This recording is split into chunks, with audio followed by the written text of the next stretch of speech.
We're going to react to Phil's latest video for second channel content. Let's go. Hello, I have another update for you all today. So we have a couple of Blu-rays, and I think for the first time on my channel I've ever shown some VHS tapes. I don't buy VHS tapes really. I haven't bought one in about 15 years up until now. I don't even have a VCR. I might have one in the loft, but it's not connected to anything, so can't really watch them even if I bought them. But I saw these. As you know, before you can watch my videos, I'm a fan of Doctor Who, and the BBC released a few sort of limited edition tin sets of on VHS. It would be like 2 stories per tin. They did quite a few of them sort of through the 90s and early 2000s, and I saw these two listed on eBay together, and I thought they would look quite nice as display pieces, so I thought I'll pick those up, and here they are. So first up we have this Cybermen set from 2000. Includes Attack of the Cybermen and the 10th Planet. There's the back, and on the side you've got the same thing. So on the side you've got a little pamphlet advertising some of the other like Doctor Who videos and DVDs, because at this point, 2000, they were starting to release the stories on DVD, and obviously you got the 10th Planet, the very first Cybermen story, also the first regeneration story, because at the end of episode 4, William Hartnell regenerates into Patrick Troughton. So yeah, very, very historically important story. Unfortunately, the episode 4, which has the regeneration in it, no longer exists in the archive. We do have the clip, because an episode of Blue Peter used the footage of the regeneration, and that still exists. So we do have the actual regeneration scene, we just don't have the full episode, unfortunately. But and this has a reconstruction using the audio which was recorded off air, and like production photos and telesnaps, sort of reconstruct the episode. There is an animated reconstruction on the DVD, but I think the reconstruction here is also on the DVD as like a special feature, so you do get the option. A pretty good story from what I remember. I haven't seen it in a while. I do really like the Cybermen. They're one of my favourite villains. There's the tape. Let me see what it looks like. And then inside you've got more advertising for some books, Doctor Who books.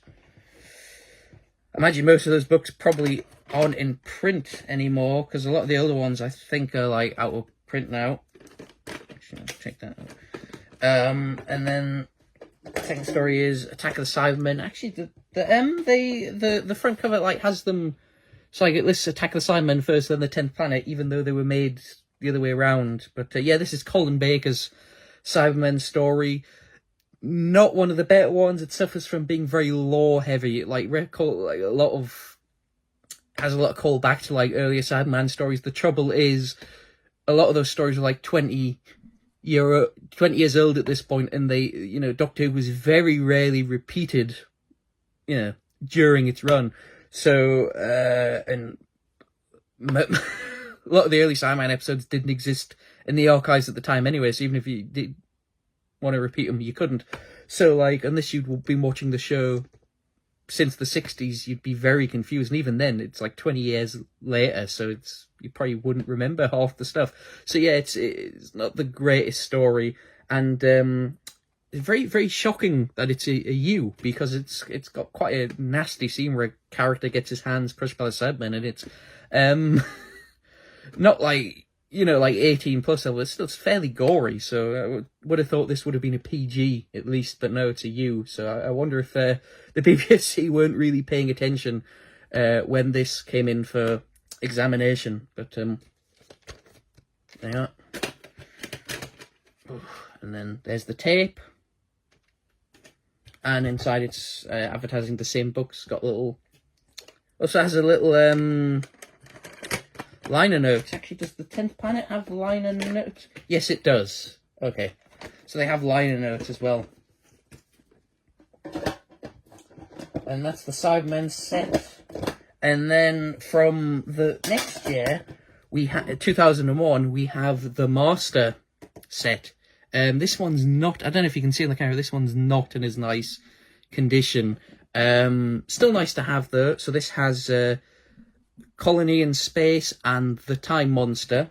So I guess this was the 2001 was the 30th anniversary of the Master's first appearance, which is probably why they released this set.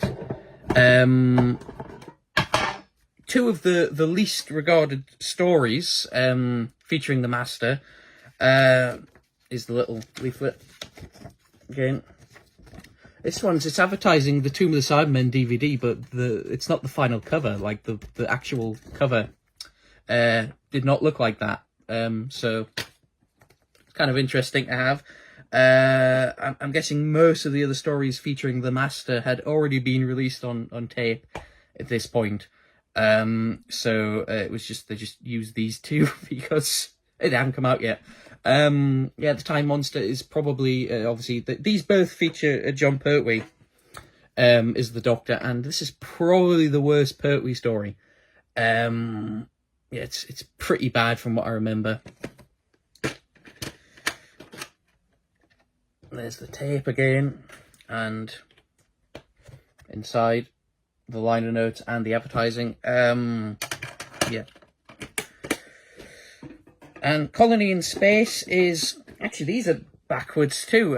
Colony in Space was made first. Again, I don't know why they're in the wrong order, but yeah. Colony in Space it's the first Pertwee story that was set on another planet, because during his run he was exiled, the Doctor was exiled to Earth, and in this one he kind of ends up going to space. It's okay. I think it suffers from the same thing a lot of Pertwee stories suffer from, is the lengths. A lot of his stories were 6 parts long, which I suppose from a production point of view it made sense, because it meant less stories. It meant you could have more money allocated, to the budget per story. Trouble is, a lot of the 6-parters are like very overlong, very padded, and they can be quite dull, really. So this suffers from that, but yeah, it's a lot better than The Time Monster. But yeah, I'll just put these in the right order. Yeah, I don't have anything to watch these on, and well, I have Attack of the Cybermen on Blu-ray, and the Colony in Space on Blu-ray, and the other two are on BBC iPlayer anyway, so I can watch the episodes easily. I just got them just because they look nice on my shelf, and they do actually. My mum, when I got them and I put them on my unit, my mum came in and she said, "Oh, those look really nice." So yeah. Now we'll move on to the Blu-rays. First up, we have Celine and Julie Go Boating. It's a French film by Jacques Rivette. It's about Celine and Julie. One of them's a magician, one of them's a librarian, and they're kind of sharing a flat. And it's very surreal, but I really enjoy it. I didn't buy this on Blu-ray for the longest time because I bought the DVD, and then literally like a couple of weeks later, the Blu-ray was announced, so I didn't buy it for the longest time, just out of annoyance. But now I no longer have that DVD, and I wanted to watch it again. I thought, you know what, I'll just buy the Blu-ray, since, And then I got the disc and a booklet. Right. So it is a good film. I would recommend it if you like sort of artsy type stuff. It's very unique, and we have finally probably my favourite film. Actually, not probably. This is my favourite film of 2024. It's actually the very last film I watched in 2024. I watched it on New Year's Eve, so I guess you could say I saved the best for last. We have Hundreds of Beavers. So it's like a homage to old silent comedies, and it's about a slapstick frostbitten battle between a drunken Applejack salesman and diabolical beavers, hundreds of them, who stand between him and survival. And yeah, it's absolutely bonkers. Really, it's like I say, it's paying homage to silent film, but also Looney Tunes, types of video games. and things, and it's great. It's like all the sort of the animals, including the beavers, are all played by guys in suits, and all like the backgrounds are all like animated. So it's it's great. I absolutely loved it, and it's quite inspiring too, because it was done on a low budget by, I guess, probably non-professional filmmakers, but it looks really, really good, and it's really impressive that they managed to do something so effects heavy. I mean, it's not like, full on like, CGI battles and stuff, but the fact that amateurs with not a lot of money could make something that's quite effects heavy and looks this good and is this well made is quite inspiring. It makes you want to make a film like this yourself, really. So yeah, I absolutely adored this film. I would recommend it to everyone. Not everyone's gonna like it. I think some people will watch this and think it's a load of rubbish. But those of you who will get it will love it, I think. And then there's the disc, no booklet. This does have a nice black case there, and this is I don't tend to watch extra features, but I think this is one where I might watch the extra features because just to see how they did all the stuff. I think it'd be very interesting. But yeah, definitely worth a watch. And that's the end of the update. Hope you enjoyed it. If you've seen any of these, let me know what you think about them, and I will see you next time. My name's Joe.